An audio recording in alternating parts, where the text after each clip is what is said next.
Hello, नमस्कार, राधे राधे। तो स्वागत है आपका हमारे YouTube channel study with RJ Bhagora में। तो दोस्तों, मैं हूं engineer RJ Bhagora, 2 time selected in government job. और आज मैं आपसे चर्चा करना चाहता हूं आईसीटी को लेकर। दोस्तों, जब भी हम किसी एग्जाम की तैयारी करते हैं या उस एग्जाम को देने जाते हैं, तो हमें एक बेहतर रणनीति की ज़रूरत होती है, एक स्मार्ट स्ट्रेटेजी की ज़रूरत होती है। यदि हम उस रणनीति के हिसाब से तैयारी नहीं करते हैं, तो हमारा सिलेक्शन उसमें नहीं हो जाता है। यदि किसी वैकेंसी में, ठीक है, यदि किसी भर्ती में वैकेंसी की संख्या कम हो, तो वहाँ पर ऐसे जो रणनीति है, इसका दायित्व बहुत ज़्यादा बढ़ जाता है, इसका महत्व बहुत ज़्यादा बढ़ जाता है। क्योंकि पहले ही वहाँ पर क्या है, वैकेंसी की संख्या कम है। अब वहाँ पर आपको स्मार्ट तरीके से रणनीति बनानी होगी, ठीक है? एक भी टॉपिक आपका जो सिलेबस दे रखा है, उसमें से छूटना नहीं चाहिए। दोस्तों, इन्हीं बातों के ऊपर आज हम चर्चा करने वाले हैं। तो मैं आपको पढ़ाने वाला हूँ आईसीटी यानी कि सूचना तकनीकी। आपके सिलेबस में, ठीक है, चाहे आप लेवल 1 की तैयारी कर रहे हो या फिर आप लेवल 2 की तैयारी कर रहे हो, दोनों में ही सूचना तकनीकी नाम से एक टॉपिक जोड़ रखा है। आज हम उसी को लेकर चर्चा करेंगे। तो हम जो चर्चा करेंगे, देखो आज ये मैं जो आपको बताने जा रहा हूँ, इस बार आईसीटी तय करेगा आपका सिलेक्शन।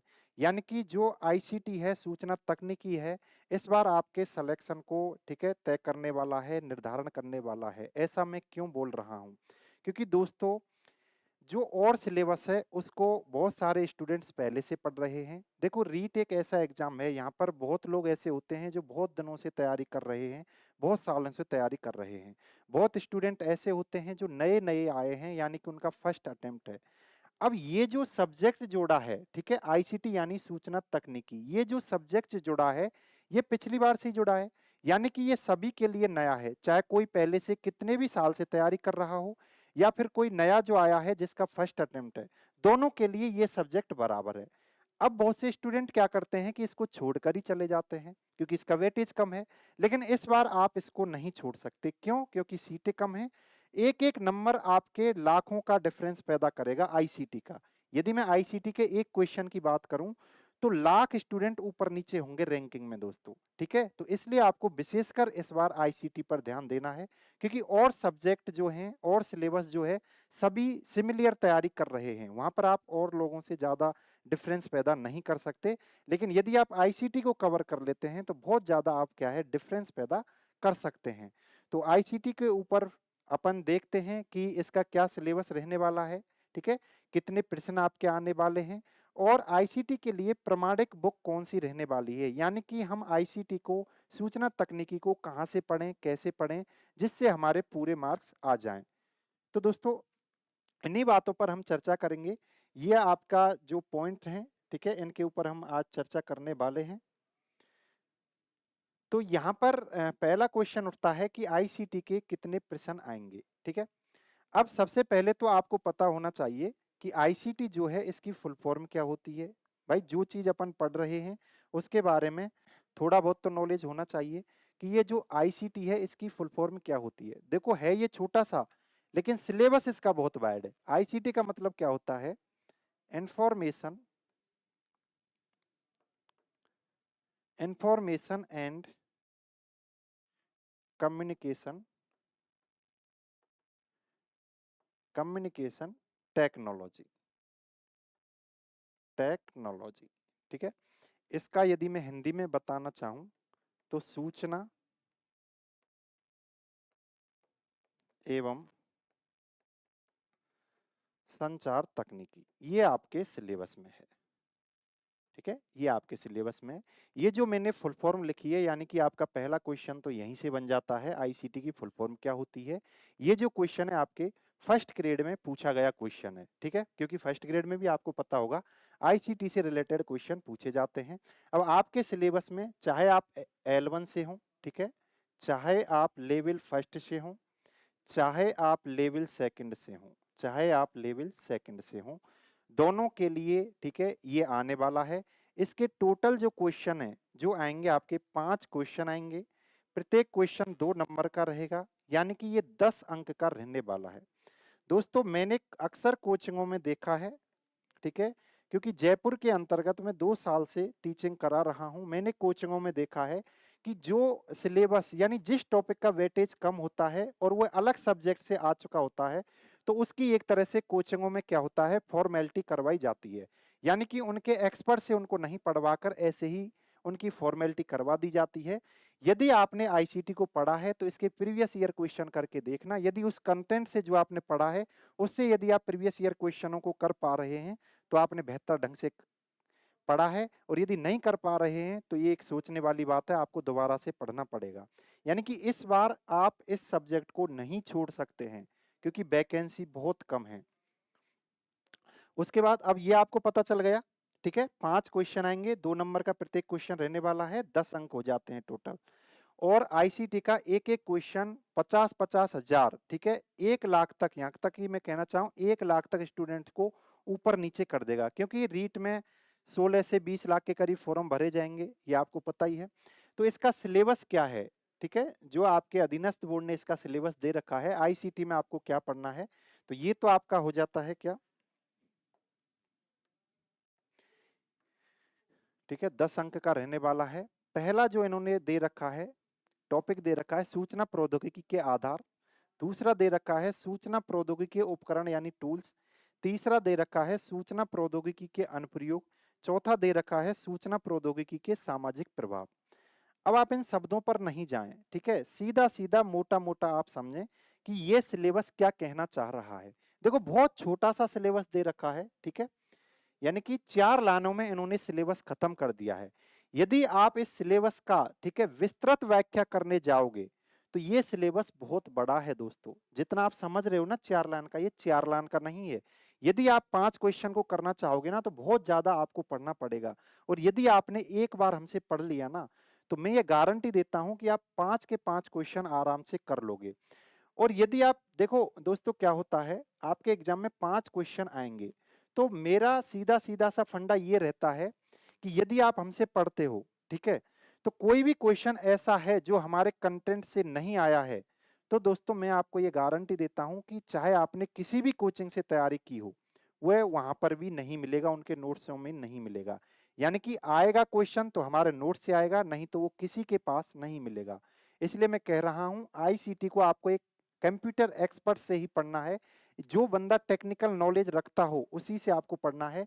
ऐसे ही नहीं है कि कोचिंगों में आपको इसकी फॉर्मेलिटी कर लेनी है, ठीक है।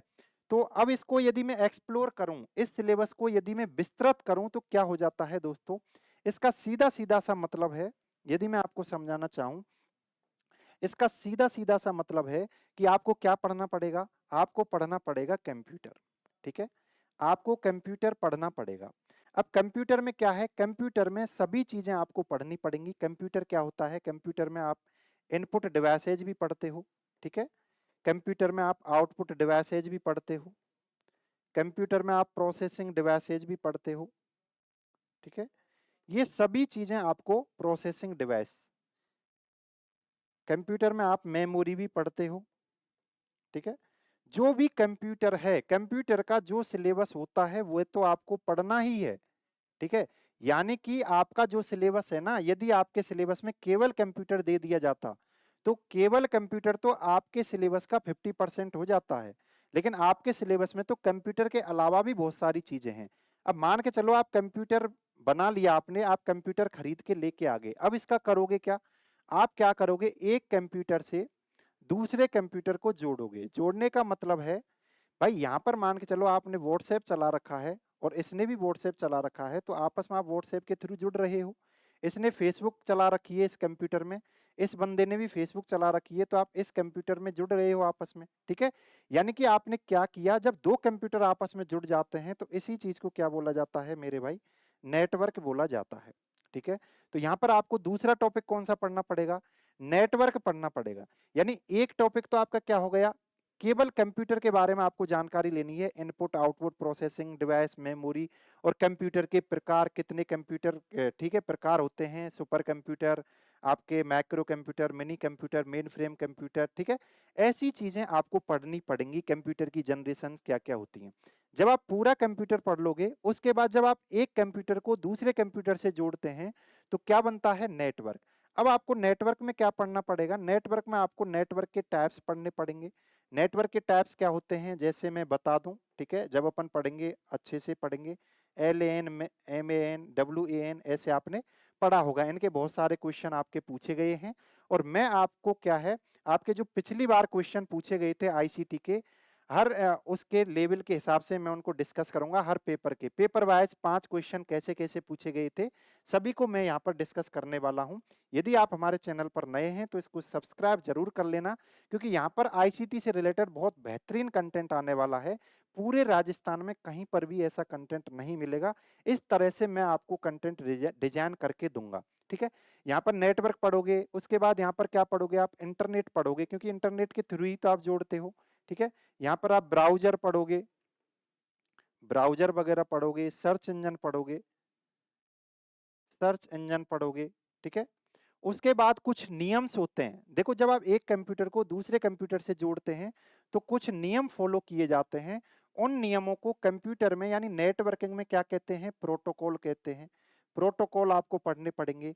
उसके बाद आपको इन प्रोटोकॉल, बहुत सारे प्रोटोकॉल को मिलाकर हम एक शब्द देते हैं जिसे क्या बोला जाता है, ओएसआई मॉडल। ओएसआई मॉडल का आपके एग्जाम में एक क्वेश्चन पूछा गया था, ठीक है, एक शिफ्ट के अंतर्गत। ओएसआई मॉडल कितनी लेयर होती हैं इसके अंतर्गत, ओएसआई मॉडल के अंतर्गत, तो ये चीजें आपको पढ़नी है। उसके बाद जब आप एक कंप्यूटर को दूसरे कंप्यूटर से जोड़ते हैं तो क्या है, आपको सिक्योरिटी भी देनी है, ठीक है, सिक्योरिटी भी देनी है, आपको सिक्योरिटी भी देनी है। तो सिक्योरिटी देनी है तो आपको क्या पढ़ना है, आपको एंटीवायरस भी पढ़ना पड़ेगा, ठीक है, एंटीवायरस भी पढ़ना पड़ेगा। तो ये चीजें आपको पढ़नी पड़ेंगी। उसके बाद आपने, ठीक है, कंप्यूटर को जब आप बांटते हैं, कंप्यूटर को जब आप बांटते हैं तो कंप्यूटर को दो तरह से बांटा जाता है। एक होता है हार्डवेयर और एक होता है आपका कौन सा, सॉफ्टवेयर। तो आपको सॉफ्टवेयर भी पढ़ने पड़ेंगे, सॉफ्टवेयर, ठीक है, सॉफ्टवेयर क्या होते हैं ये भी आपको पढ़ने पड़ेंगे। उसके बाद कंप्यूटर की जो लैंग्वेज होती हैं, ठीक है, वो भी आपको पढ़नी पड़ेंगी कि कंप्यूटर में कौन सी लैंग्वेज यूज होती हैं, यानी कि भाषाएं यूज होती हैं, ये भी आपको क्या है, पढ़नी पड़ेंगी।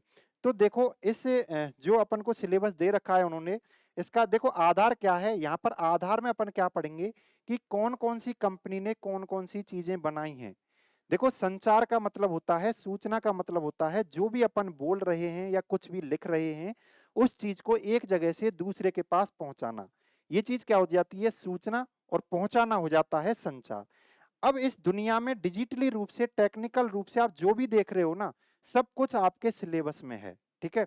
अब आपको कंसाइज करना है। स्मार्ट स्टडी यही तो होती है कि आपको मक्खन निकालना है कि क्या क्या आपके एग्जाम में पूछा जा रहा है और किस तरह से आपको तैयारी करनी है। ऐसे ही रेंडमली कहीं से भी नहीं पढ़ना है, ठीक है, एक्सपीरियंस टीचर से पढ़ना है, बहुत बेहतरीन तरीके से आपको पढ़ना पड़ेगा, तब जाके ये 5 क्वेश्चन आपके होने वाले हैं। उसके बाद यदि हम बात करें, देखो ये आपका कंप्यूटर हो चुका है। उसके बाद यदि हम बात करें कि आपके आईसीटी का जो सिलेबस है, इसको पूरा करने के लिए प्रमाणिक बुक क्या हो सकती है। प्रमाणिक बुक का मतलब होता है दोस्तों ऑथेंटिक बुक, ऑथेंटिक बुक, ठीक है। ऑथेंटिक बुक का मतलब क्या होता है कि यदि कोई क्वेश्चन, ठीक है, इस बुक के हिसाब से आप करके आए हैं उसका आंसर और बोर्ड ने गलत मान लिया है तो आप इसके आधार पर, ठीक है, ऑब्जेक्शन लगा सकते हो, कोर्ट के अंतर्गत रिट लगा सकते हो। तो उस बुक को क्या कहते हैं अपन, प्रमाणिक बुक। अब प्रमाणिक बुक क्या है, गवर्नमेंट की बुक रहेगी, ठीक है, प्रमाणिक बुक क्या है, गवर्नमेंट की बुक रहेगी, या कोई गवर्नमेंट का क्या रहेगा, गवर्नमेंट का पोर्टल रहेगा, वह आपका क्या रहेगा, प्रमाणिक रहेगा।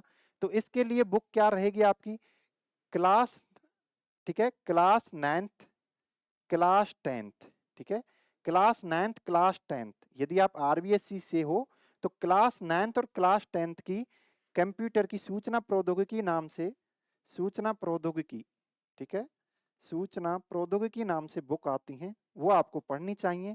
लेकिन यदि आप अब पढ़ने बैठोगे, ठीक है, तो वहां पर बहुत सारी चीजें लिखी हुई हैं, पहले उनको आपको समझना पड़ेगा, फिर उसमें से आपको क्वेश्चन निकालने पड़ेंगे। तो क्यों ना जिस बंदे ने ये सभी चीजें, ठीक है, पढ़ रखी हैं, उनका निचोड़ निकाल रखा है, क्यों ना उसी से पढ़ा जाए। तो हम आपको ये सभी चीजें जो इसके अंतर्गत लिखी हुई हैं सभी को पढ़ाने वाले हैं, ठीक है, बहुत बेहतरीन तरीके से पढ़ाने वाले हैं। देखो दोस्तों, मैं मेरे बारे में बता देता हूं, चाहे सेंटर का एग्जाम हो चाहे स्टेट का एग्जाम हो, दोनों जगह पर, ठीक है, मैं पढ़ाता हूं। सेंटर एग्जाम के लिए भी पढ़ाता हूं और आपके स्टेट एग्जाम के लिए भी पढ़ाता हूँ। तो मुझे दोनों जगह का क्या है एक्सपीरियंस है, चाहे एनवीएस हो चाहे केबीएस हो, ठीक है, कोई सा भी आपका स्टेट हो संस्था हो, सभी के लिए मैं क्या है कंप्यूटर पढ़ाता हूँ, आईसीटी पढ़ाता हूँ। तो मैं मेरे पूरे एक्सपीरियंस को लगा दूंगा आपके 5 क्वेश्चन को सही करवाने के लिए। बस शर्त यह है कि आप हमारे साथ जुड़े रहें। अब ये तो आपके प्रमाणिक बुक हो जाएंगी, लेकिन दोस्तों क्लास 9th क्लास 10 से आपका काम बनने वाला है नहीं, ठीक है। ये प्रमाणिक जरूर है, लेकिन पूरे क्वेश्चन इनमें से ही आ जाएं ऐसा जरूरी नहीं है। इससे भी ज्यादा आपको पढ़ना पड़ेगा। और वो क्या पढ़ना पड़ेगा, हम धीरे धीरे जैसे जैसे हम चलेंगे आपको बताते हुए चलेंगे कि क्या क्या आपको पढ़ना है। और यदि मैं आपको बताऊं, ठीक है, और एक दो बुक आपको स्टैंडर्ड बुक और पढ़नी पड़ेंगी, तब जाके आपका क्या है ये 5 क्वेश्चन सही होने वाले हैं। स्टैंडर्ड बुक भी आपको क्या है पढ़नी पड़ेंगी, ठीक है। ये तब जाके आपके क्वेश्चन सॉल्व होने वाले हैं। अब हम आगे क्या करने वाले हैं, हमारी स्ट्रेटेजी क्या रहेगी, उसको लेकर मैं आपको बता देता हूं कि हमारे यूट्यूब चैनल की स्ट्रेटेजी क्या रहेगी। यूट्यूब चैनल की स्ट्रेटेजी क्या रहेगी, यूट्यूब चैनल की रणनीति, हमारे यूट्यूब चैनल की रणनीति क्या रहेगी। दोस्तों पहले मैं क्या करूंगा कि 2022 में जो हुए हैं एग्जाम आपके, रीट मेंस 2022, रीट मेंस 2022 में जो आपका एग्जाम हुए हैं, ठीक है, जो आपके एग्जाम हुए हैं उनके मैं पेपर सॉल्यूशन कराने वाला हूं, पेपर सॉल्यूशन कराने वाला हूं। यहाँ पर केवल मैं आईसीटी के क्वेश्चनों को ही कराऊंगा। उससे क्या है आपको पता चल जाएगा कि किस लेवल के क्वेश्चन पूछे जाते हैं, ठीक है। रोजाना डेली आपकी क्लासेज रहेगी, मंडे से आपकी क्लासेज रहेंगी, मंडे से क्लास आएगी आपकी, ठीक है। और डेली आपके 5 क्वेश्चन पेपर वाइज रहेंगे, daily paper wise, paper wise question कराएंगे, क्वेश्चन कराएंगे, ठीक है। उसके बाद मैं आपको आगे की रणनीति बता दूंगा। अभी तो पहला जो हमारा प्लान है वो ये है कि आपके जो रीट मेंस 2022 में जो एग्जाम हुए हैं, ठीक है, रीट मेंस 2022 में जो एग्जाम हुए हैं, सबसे पहले तो हम उनका सॉल्यूशन करेंगे, ठीक है। उससे क्या है आपको पता चल जाएगा कि आईसीटी के कैसे क्वेश्चन पूछे जाते हैं, सूचना प्रौद्योगिकी के कैसे क्वेश्चन पूछे जाते हैं, ठीक है। और मैं डेली क्लासेज लेके आऊंगा, लेकिन मंडे से लेकर आऊंगा, ठीक है, मंडे से लेकर आऊंगा। तो आप मंडे से हमारे इस चैनल पर जुड़ जाएं, लाइव क्लास रहेगी, टाइमिंग बता दी जाएगी, ठीक है, आपको थंबनेल के जरिए या एक बार टाइमिंग बता देंगे रोजाना, फिर उसी टाइमिंग पर हम जुड़ा करेंगे। तो और कोई डाउट हो यदि आपका तो आप कमेंट के माध्यम से बता सकते हैं। और हमारी क्लासेज बहुत सारी पड़ी हुई हैं कंप्यूटर की इस यूट्यूब चैनल पर, तो आप वहां से देख सकते हैं। और ये तो आपको पता ही होगा दोस्तों, एक वीडियो मैं और बनाने वाला हूं। अभी 16 फरवरी को लाइब्रेरियन का एग्जाम हुआ था, हमने जो यूट्यूब चैनल पर पढ़ा था वहां से हूबहू क्वेश्चन आए हैं, उनके 18 क्वेश्चन पूछे गए थे, 15 क्वेश्चन हमारे कंटेंट से सीधे हूबहू मिले हैं। इसलिए हम हूबहू क्वेश्चन देने के लिए जाने जाते हैं। तो आप इसका फायदा उठा सकते हैं, आप हमारे साथ जुड़ सकते हैं। आईसीटी की बेहतरीन तैयारी हम करेंगे, ठीक है। या मैं बार बार आईसीटी पर इसलिए जोर दे रहा हूं मेरे भाई, ठीक है, मैं बार बार आईसीटी जो है इस पर इसलिए जोर दे रहा हूं क्योंकि इस बार वैकेंसी जो है आपकी, जो सीटें हैं आपकी रीट के अंतर्गत 7000 हैं। अब ये बढ़ेंगी नहीं बढ़ेंगी वो बाद की बातें हैं। तो जब कम सीटें हों उस टाइम पर आप क्या है किसी भी टॉपिक को नहीं छोड़ सकते, किसी भी टॉपिक को किसी भी टॉपिक को छोड़ नहीं सकते हैं, छोड़ नहीं सकते हैं, ठीक है, नहीं सकते हैं। ऐसा नहीं है कि आप इसको छोड़कर निकल जाएं। यानी कि यदि आपको 10 क्वेश्चन करने हैं तो आपको आईसीटी करना ही पड़ेगा। और रीट के अंतर्गत 10 क्वेश्चन, 10 नंबर, रीट के अंतर्गत 10 नंबर बहुत बड़ी बात हो जाती है, ठीक है। और यदि आपने आईसीटी को पढ़ लिया है, मेंस का कोर्स आपने पूरा कर लिया है, मेंस का सिलेबस आपने यानी कि कोचिंग कर ली है, तो मैं क्या है मंडे से इसके पीवाईक्यू लेकर आ रहा हूं, आईसीटी के पीवाईक्यू। तो आप वहां पर देखना कि आपने जो कंटेंट पढ़ा है उससे ये क्वेश्चन हो रहे हैं या नहीं। यानी कि जो 2022 में क्वेश्चन आए थे आपने जो पढ़ा है उससे वो क्वेश्चन हो रहे हैं या नहीं, तभी तो आप फ्यूचर में आने वाले क्वेश्चनों को कर पाएंगे। यदि वो 2022 वाले ही क्वेश्चन नहीं हो रहे, तो इसका मतलब है आपके कंटेंट में कहीं ना कहीं कमजोरी है, उसको सुदृढ़ करना पड़ेगा, उसको अच्छे से तैयार करना पड़ेगा।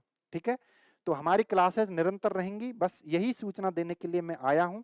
और आपको सिलेबस समझ में आ गया होगा कि क्या सिलेबस है। ठीक है, सबसे पहले तो क्या है, कंप्यूटर के बारे में पढ़ेंगे। ठीक है, जब अपन कंप्यूटर को पूरा पढ़ लेंगे, उसके बाद हम क्या करेंगे, एक कंप्यूटर से जब दूसरे कंप्यूटर को आपस में जोड़ते हैं तो किन किन चीजों की जरूरत होती है। उसके बाद जब हम दो कंप्यूटरों को जोड़ देते हैं तो नेटवर्क बन जाता है, इसका मतलब है हम नेटवर्किंग पढ़ेंगे। उसके बाद जब हम कंप्यूटर को यूज लेते हैं तो इसका समाज पर क्या प्रभाव पड़ता है। ठीक है, यानी कि समाज जो है, हम जो डेली रूटीन लाइफ में कंप्यूटर का यूज कहाँ कहाँ ले रहे हैं, चाहे हमारी बैंकिंग हो, चाहे हमारा एजुकेशनल फील्ड हो, चाहे आपकी रक्षा से संबंधित चीजें हों, चाहे आपके स्पेस से यानी अंतरिक्ष से संबंधित चीजें हों, कहीं पर भी जो भी रिसर्च चल रही है सभी जगह कंप्यूटर का यूज हो रहा है। यानी कि समाज में इसका प्रभाव क्या है, ठीक है, कुप्रभाव क्या है और अच्छे प्रभाव क्या हैं, इन सभी चीजों को लेकर हम डिस्कस करेंगे। तो आप हमारे साथ जुड़े रहें। आपका बहुत बहुत धन्यवाद। फिर मिलते हैं मंडे से निरंतर क्लासेज में। ठीक है दोस्तों, राधे राधे।